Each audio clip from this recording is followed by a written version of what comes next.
All right, someone asked me on YouTube, if you're watching on TikTok or YouTube, I have different platforms, how to tell if these are fake, these beautiful Victorian jewelry pieces, especially these hair, sentimental, and mourning pieces, and how to, like, what tips to look out for collecting.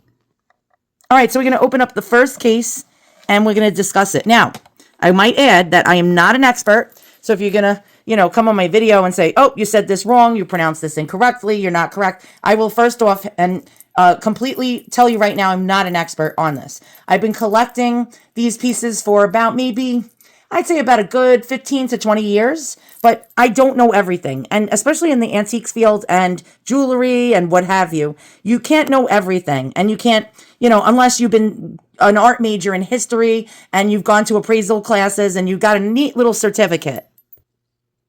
All right, so how do you know if one of these is fake?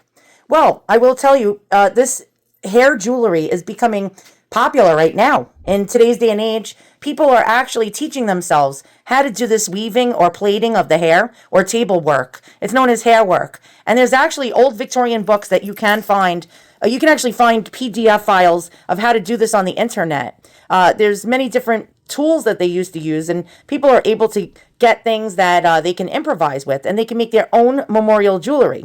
Now, how do you know if you have an antique one, and how do you know if it's one that was made recently? It's hard to tell, but look at the clues. What do the clues tell you? I will tell you another thing that you need to be aware of. For example, this brooch right here is my mother, but she's in there, her photo's in there, and but this is an 1850s, 1860s, 1870s memorial brooch, or mourning brooch, as they say, but I put my mother in it. Why? Well, it was empty on one side. It had a piece of cloth, and that was it. So I added my mother. So if someone was selling this as an 1860s memorial piece or mourning brooch, it's a married piece. So you got to be careful about married pieces. Sometimes people will sell a double-sided brooch like this that have photos inside of it, no hair.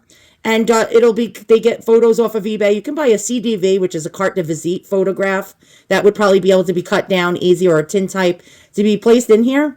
And yeah, a lot of times people marry the pieces. They'll get the brooch or the brooch, however you want to pronounce it, and it won't have anything in it. It'll just be a plain brooch with the glass panel on both sides empty. And they'll add pieces. So you'll never know if the people that are photographed inside these brooches and placed in these brooches, or even the hair, was original to the piece unless it was engraved.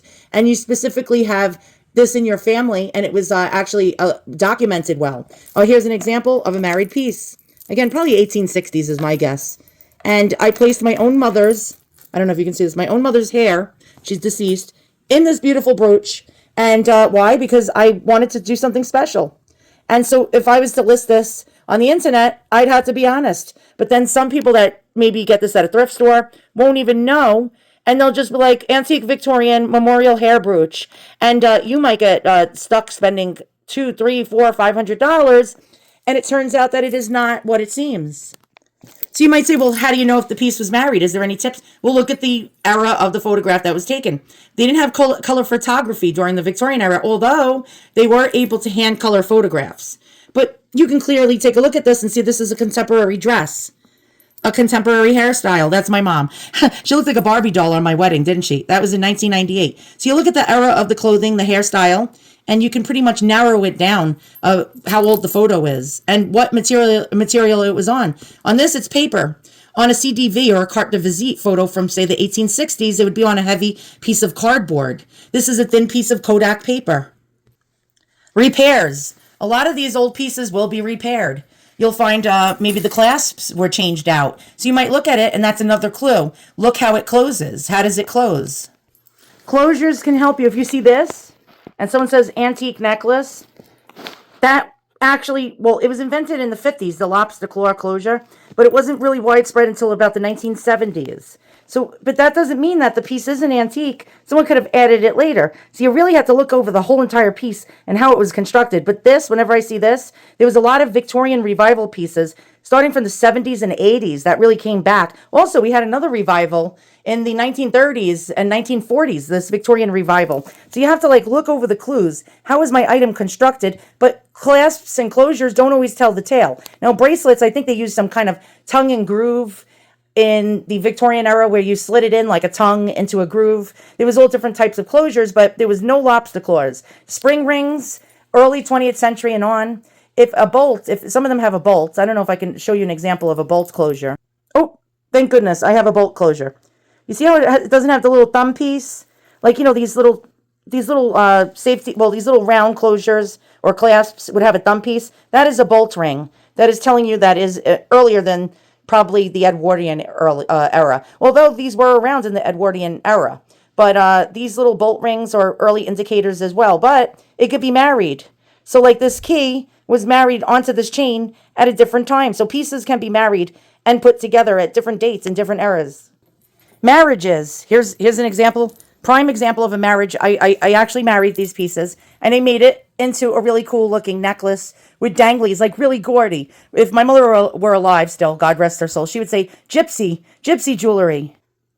And so also, how do you tell if you have gold? Get an acid testing kit from Amazon. They're very cheap, but they don't generally sell 9-carat gold. I noticed 10-carat gold and up. They come with the stones and the whole set. But I had to buy my 9-carat acid from a different website. I could not find 9-carat on Amazon because sometimes the gold wasn't all 14-carat gold like we're used to today in today's standards, 14-carat gold and higher. They used lower carat gold because it was thicker and stronger and less malleable, less bendable, less soft. 14-carat gold is soft compared to 9-carat gold in the Victorian era. Now, look for your solder. Look for the solder. If the piece has gold soldering, generally it could be a low-carat gold. So, for example, this perfume bottle that I married, I got these little clasps that open up on both ends on Amazon that swivel. And I attached it to a toggle bracelet, a contemporary toggle necklace. I'm sorry. I get these in bracelets too and attach Victorian things to it so I can still wear it. And so this would have been hanging from a brooch or a clip that would hang onto a lady's waistband, long gone. So I decided to attach it by getting this little contraption that you can get on Amazon. And it looks old. It looks like one of these dog clips from the, I'm trying to find, like one of these dog clips from these old pocket watches from the Victorian era. So get one of those stone kits. And so 9-carat gold, you see, I thought this particular piece right here, I don't know if you could see this perfume bottle hanging from a chatelaine chain that has an original dog clip on it that would have been possibly something that would hang from a multi-chatelaine. There would be multiple things hanging down one pin or brooch or clip on a lady's waistband.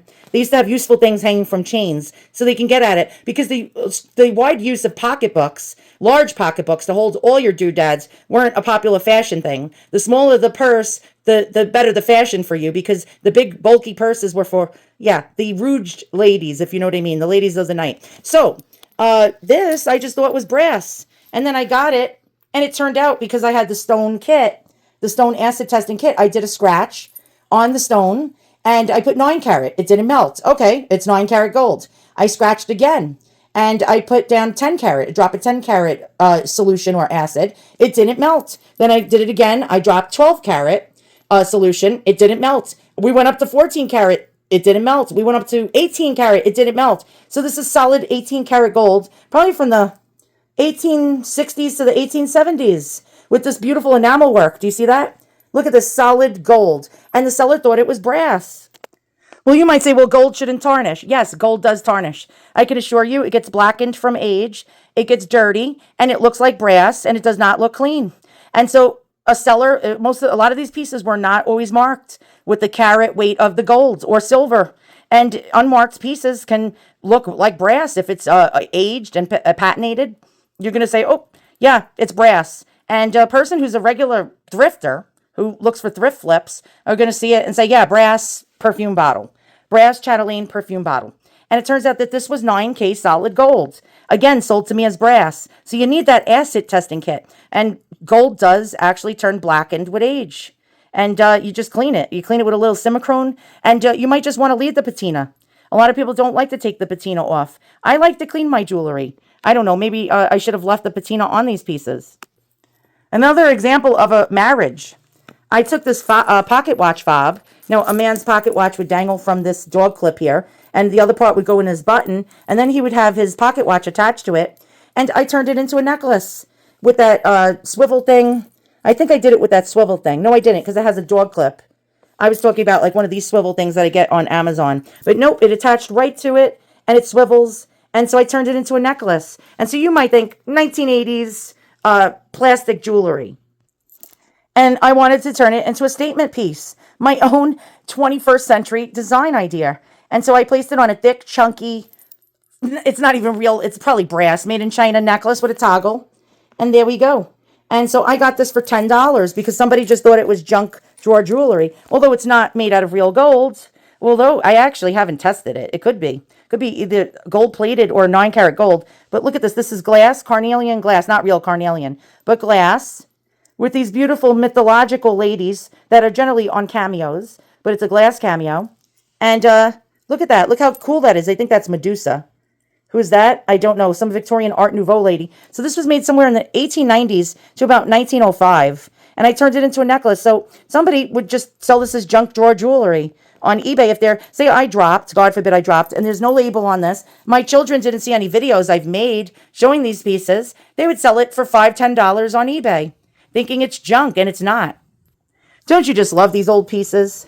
Look at this lovely watch that doesn't even work. It came with a key. I'm going to tell you right now, these are not worth very much money. You might think, oh my God, look at that beautiful lady's pocket watch. It's just more for luck, more than anything else, display. These end up not working. And what happens is they need to be cleaned. Like any pocket watch, they need to be actually serviced. And they're very expensive to service, more money than they cost. So to service something like this is not even worth it. These old Swiss pocket watches were gorgeous, usually 800 silver, coin silver. And so I just buy them for display purposes. But look at the jewels in here. And unfortunately, the spring has been overwound and it can't work anymore. So this is something to look out for. If you can get these for 20 bucks or less, they're great. They look great when they're displayed out there with your other antique jewelry. Value-wise, if you get a working one, yeah, it's way better. Probably worth anywhere between $150 to $300 if it's working. But for how long? Actually, my dad's best friend is a pocket watch and a watch repairman. He does it as a hobby. He's been doing it for 40 or 50 years.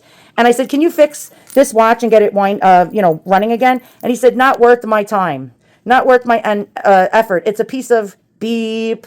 That's what he told me. It's a piece of beep. These old Swiss Victorian watches are beep. But if you got a certain brand, like one of those American makers, like I'm trying to think of some of the American makers, like Elgin, and it's running, and it's in a gold case, or it's in actually a rolled gold or a gold-plated case. Those are highly collectible, and those can fetch a lot more money. So a watch repairman or a servicer it would be worth the while for you to pay them to actually have it serviced, but not these old Swiss European 800 silver watches. Sad.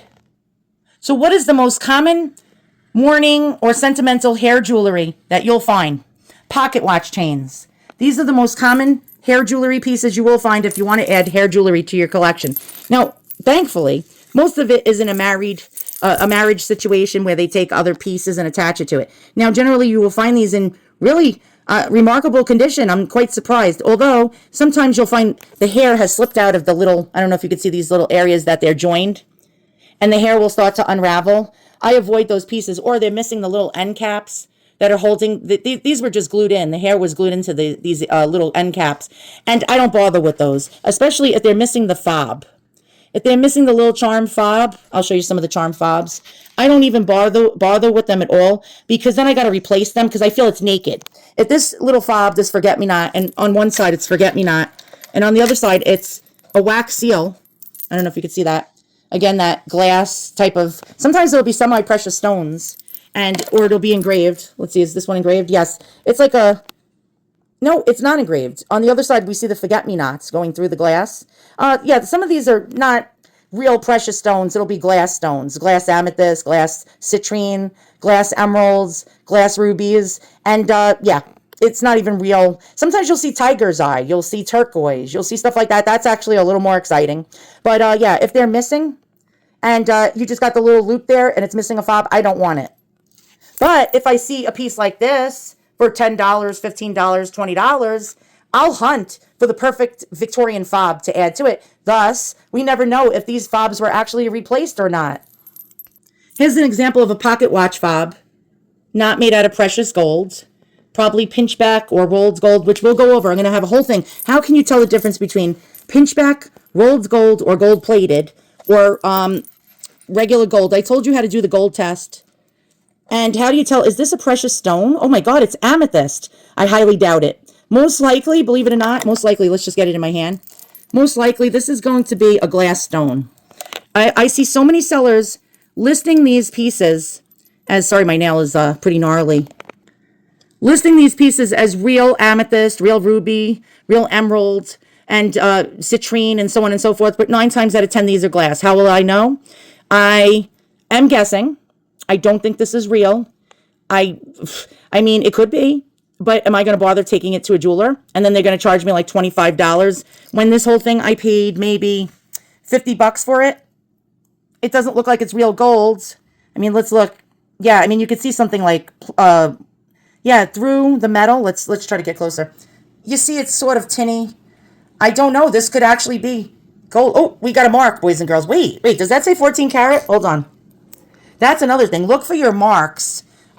Wait, let's try to zoom back out. Look for your marks in tiny, inconspicuous places. Places that you wouldn't even think of looking. Look at the size of this piece. Now look where the mark is. I don't know what that says. Let's try to see what it says. Wait a minute. Does that say 14 karat? You gotta be kidding me that I've had this. Oh my God. I've had this for years. Wait. That says 14 karat, boys and girls. I've had this for so long that I thought it was dirty and old. You see, even I get fooled.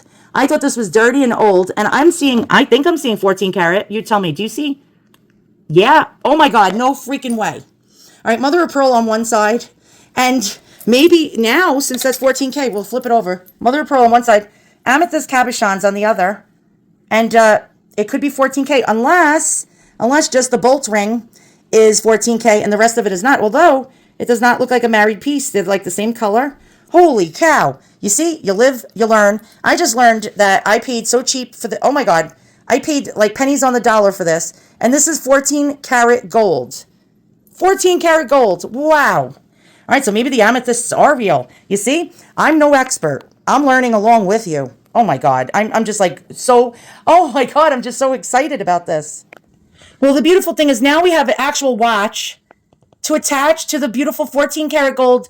Oh my God, I'm so, oh wow, I'm blown away by this. The beautiful 14 karat gold pocket watch chain. But that's in silver. And yeah, I have OCD. I need to find one with a gold wash to go better with that. Yeah, it bothers me. But hey, look, if I flip it over and I was to put these two together, let's pretend. Let's play pretend. It would bother me. Yeah, it doesn't match. So now do you see how easy it is to get fooled? I mean, I've been telling you, I was like harping on, oh, test your gold. Test it. And I didn't even bother. And I've had this for all these years and it's 14K. All right. Really, absolutely cool. Now, these end caps sometimes are actually 9 karat gold, 10 karat, 15 karat, 12 karat. Sometimes they're just brass. And so I generally don't bother testing them. This one looks brass to me. But then again, we just saw, yep, I didn't clean this piece and it was dirty looking and had a brass look to it overall. I mean, that does not look like 14 karat gold, does it? If I clean this, it would probably shine like a new penny. It would actually get that 14 karat gold look. They also use rose gold, like a rosy colored gold back then. Now, some of these I have tested, and like, for example, this one is 10 karat gold. So yeah, sometimes you get lucky with these pieces. Okay, now we're going to move to brooches, and that's the holy grail of mourning hair collecting. The bracelets, the rings, the brooches, the necklaces, and that's what the collectors want. The pocket watch chains, yes, they want them also, but they're so much easier to come by that, there's less of a respect for them, unfortunately. Less people respect these beautiful pocket watch chains out of hair, which were not mourning pieces. These were sentimental pieces. There's a difference. These were giving to fiancés and husbands from their very much living wives. So I hope that gives you some information. All right, so this was a living person at the time, not anymore, and they gave it as a gift. So because pocket watches were a thing back then, they didn't have their phone. They couldn't look at their phone for the time. All right, so these brooches are really highly sought after, whether they're gold or brass or pinchback or rolled gold or gold filled. Everybody wants these big, chunky Etruscan style pieces of the 1860s, 1880s. And again, this is a swivel.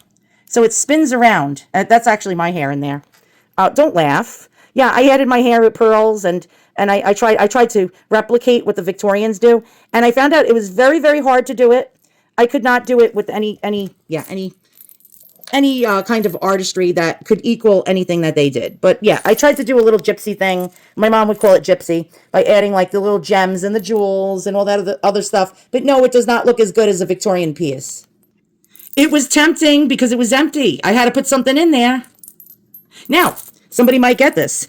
Something happens to me. God forbid I kick the bucket. My kids are like, oh, Mom has this weird hair brooch in her collection. Oh, Victorian mourning hair jewelry listed on eBay.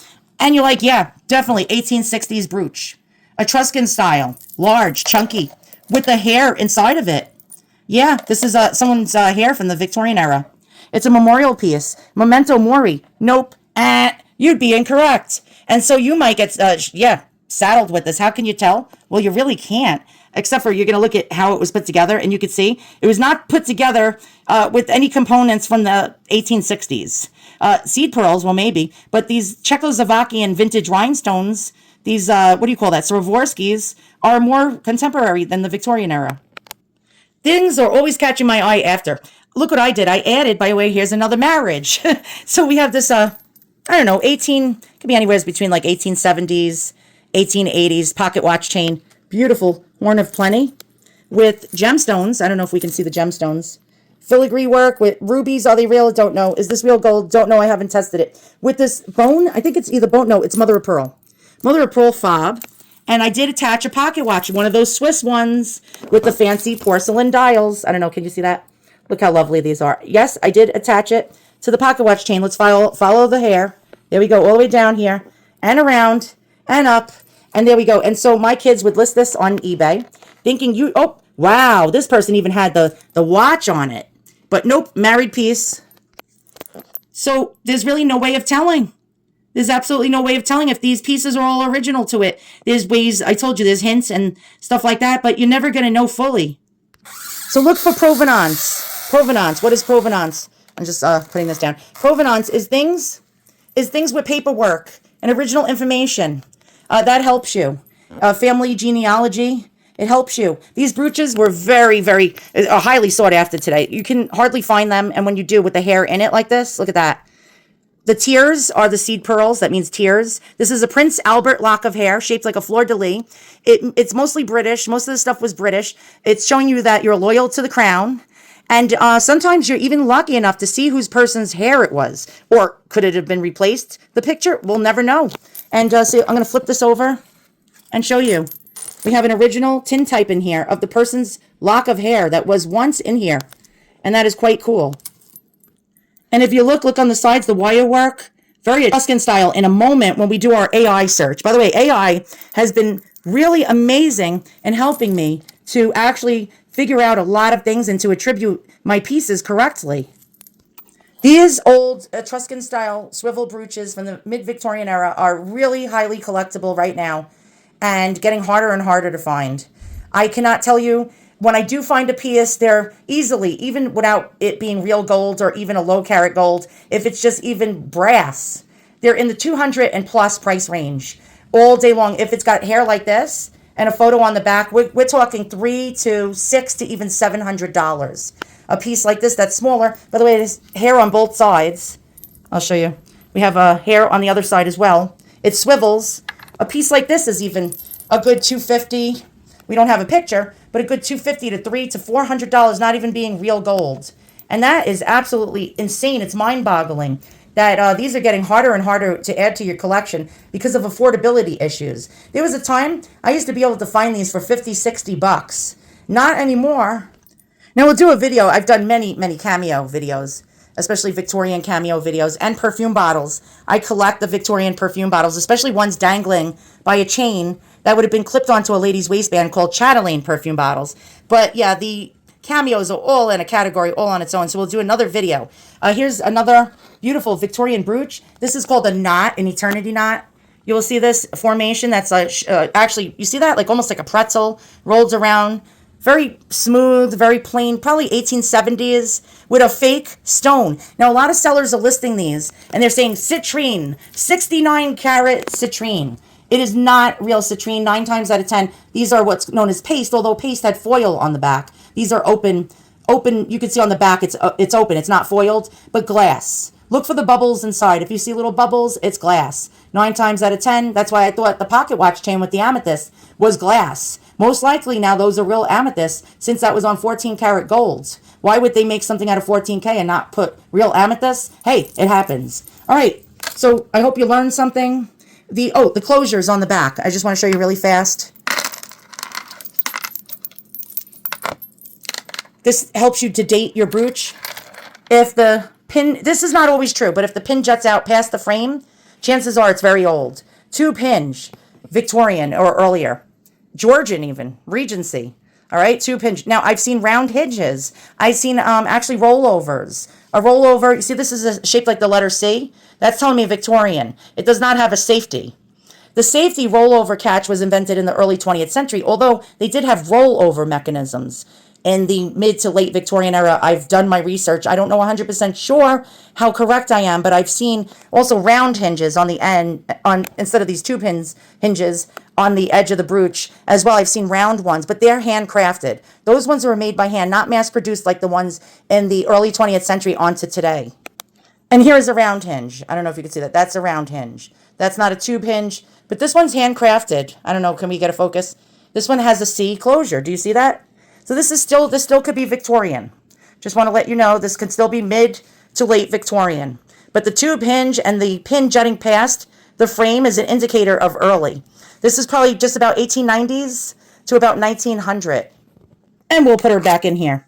All right, so did we learn anything? Write in the comments below. Did you learn anything? You learned that I'm not an expert, but we have to look over everything by clues. What are the clues? What is the piece telling us?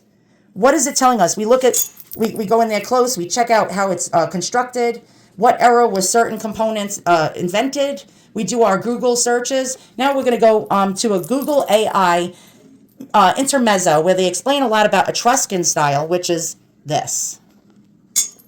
And, about different types of metals. To tell the difference between these materials, you have to look closely at the stress points of the brooch, the areas where it has been handled the most over the last 150 years. 1. Gold plate, electroplate.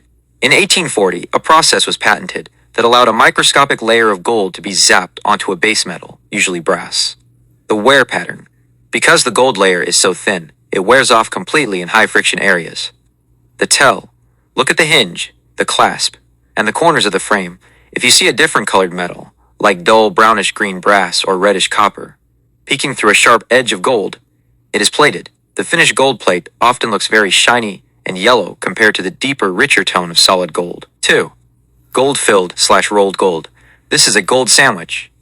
A thick sheet of gold is mechanically bonded to a base metal. It is much higher quality than plating. The wear pattern. It takes decades of daily use to wear through rolled gold. Instead of peeling or flaking, it tends to just look slightly thinner on the edges. The tell. Look for stamps like RGP, rolled gold plate, or GF, gold filled. If there are no stamps, look for a brassy smell when you rub the metal between your fingers until it gets warm. 3. Pinchbeck. This is the holy grail of imitation gold. It is a secret alloy of copper and zinc that looks like gold all the way through. The wear pattern. Pinchbeck does not have a layer to wear off. If you scratch it, it's the same color underneath. The tell pinchbeck is significantly lighter in weight than gold. If a large, chunky swivel brooch feels surprisingly light in your hand, it is likely pinchbeck. It also has a slightly more honey-colored or warm glow than the bright yellow of 14K or 18K gold. Condition. Pinchbeck is very durable, but over 150 years it may develop a slight bronzy patina or tarnish in the deep crevices of that wirework we discussed, whereas real gold will stay bright. Mid-Victorian Etruscan Revival swivel brooches, circa 1860 to 1880, were the ultimate sentimental multitaskers. While one side displayed a public-facing decorative design, the swivel allowed the wearer to reveal private mementos on the reverse. History and meaning. The style was born from the archaeological craze following the discovery of ancient Etruscan tombs in Italy. While earlier Victorian jewelry was often simple and romantic, the Grand Period, 1861 to 1880, favored the bold, gold-heavy look of these ancient finds. Mourning versus sentiment. While often associated with grief, especially after Prince Albert's death, hairwork was also a token of love between living family members or betrothed couples. Transition to photos. As photography became affordable, many people replaced one side of their hairwork locket with a tintype or daguerreotype. Materials and ancient techniques. Even pieces made of pinchbeck, the copper zinc alloy, or gold plate use sophisticated techniques to mimic solid gold. Granulation. Jewelers soldered thousands of tiny metal seeds or beads onto the frame. Filigree/wirework. Delicate wires were twisted into rope or scroll patterns to add depth and hide seams in the plating. Blooming. A process where the brooch was dipped in acid to create a soft, buttery matte finish that hid the fact the metal wasn't pure 24K gold. What is found inside? Under the beveled glass panels, you will typically find hairwork. This ranges from simple curls to table-work braids, looking like fabric, and palette work, hair glued into the shape of trees or flowers. Early photos, small, circular, or oval tintypes on iron, or amber types on glass. Symbolic objects. Occasionally, you may find seed pearls, symbolizing tears, dried flowers, or hand-painted miniatures on ivory. Pricing facts for collectors. Condition matters. If the glass is chipped or the hair has slipped, fallen out of its pattern, the value drops by 30 to 50%. Value range. A high-quality pinchbeck Etruscan swivel brooch in good condition generally sells for $250 to $450 times IFITIS 9KOR 15K gold. The price jumps TO asterisk 600 minus $1,200 plus. I forgot to mention a very important point. Okay, so these hair brooches or lockets, if they're missing the original glass, which is usually rock crystal or a nice heavy glass, it's going to lower the value, unfortunately. If it's cracked, if it's broken, a lot of these are broken and busted. It's almost impossible to replace these panels. I called multiple jewelry stores because I ordered this. This was actually my Christmas present. Let's try to get in there good. This was actually my Christmas present. I ordered it from a seller that sells a lot of Victorian hair jewelry on Etsy. And when it came, we did the unboxing. The panel fell out of it. It turns out it was a piece of acrylic. They didn't invent acrylic during the Victorian era. Acrylic. This is acrylic, the jewelry box. And and it yellows over age. And so, I was really devastated. And this is what the glass panel would look like. Do you see that? Do you see the difference? Look at the side view. And here's another one. That is rock crystal on this hair brooch. You can see the edges. Look at that. This does not have it. And so the seller was actually working with me. She said, get it fixed. Go to your local. By the way, you can't really get these fixed, boys and girls, unless you have somebody who's an expert in fixing antique jewelry near you. You could be living in Oshkosh Bagosh, and then you're screwed. Once these panels are busted out, you're screwed replacing them. You can actually maybe look for a watchmaker or a watch repairer. Sadly, there's no more watchmakers really around anymore. And they can possibly grind you out a piece of rock crystal that'll fit in there. But I called 5 different estate jewelers, like real jewelers. And they said they cannot fix this. They cannot be fixed for less than $200 to $300 to grind out a piece of glass, not even rock crystal. And so I had to abandon it. The seller gave me a $75 credit. I used it in her shop. The other item is on its way. She didn't do that on purpose. It was an accident. Unless you look really close, like, you see, look at that. We are zoomed in and magnified over 25 times right now. We can see the edges of the glass. You don't see it here? Yeah, it's going to hurt the value. Although these are very scarce. These are starting to become very scarce, and collectors are willing to actually pay a premium for them, depending even on the condition. They don't care anymore. The Victorian swivel brooch, which is a distinct and ingenious piece of sentimental or mourning jewelry. These brooches are legendary among collectors because they acted like a 19th century digital photo frame, allowing the wearer to flip between 2 different memories. Here is why Etruscan-style swivel brooches, even the non-solid gold ones like pinchbeck and rolled gold, are so remarkably rare. 1. The engineering, a vulnerable moving part. Most antique jewelry is static. A swivel brooch, however, relies on 2 tiny pivot points on a central axis. Mechanical failure. Because these were worn on heavy Victorian garments, shawls, high collars, the swivel mechanism was under constant tension. Over 150 years, the pins often snapped or the frame warped. The wobble factor. Once a swivel becomes loose, the glass panels are no longer secure. Most of these pieces were discarded once the flip mechanism failed, as they were difficult to repair without melting the surrounding lead-based solder. 2. The Etruscan detail, granulation and filigree. The Etruscan revival, pioneered by jewelers like Castellani, focused on granulation, applying thousands of microscopic gold beads to a surface. Friction is the enemy.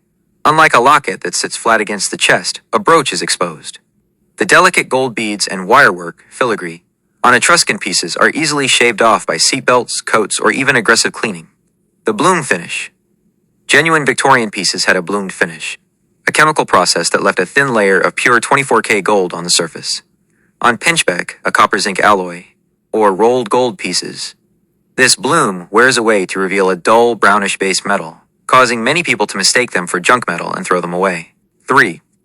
The content, why the glass panels matter. These brooches typically had two beveled glass faces.